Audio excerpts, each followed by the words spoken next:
La vallée de la Benue, l'un des plus beaux bassins agricoles du Cameroun, tourne une nouvelle page historique. Longtemps confrontée à l'absence de structures de transformation, malgré une production abondante, la région du Nord amorce enfin sa révolution agro-industrielle. Chaque année, le Cameroun importe plus de 600 000 tonnes du riz pour un coût estimé à plus de 200 milliards de francs CFA, une siennée pour l'économie nationale.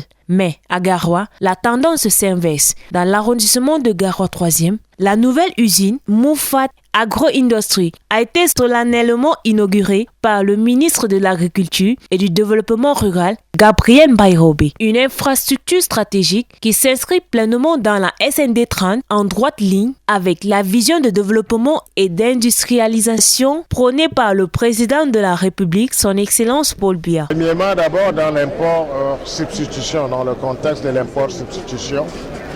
Vous savez, c'est une politique qui a été initiée par le chef de l'État, instruit au gouvernement pour pouvoir non seulement sauver les ressources financières, mais produire davantage localement pour équilibrer la balance commerciale. Cette inauguration s'inscrit dans le cadre du plan intégré d'import-substitution.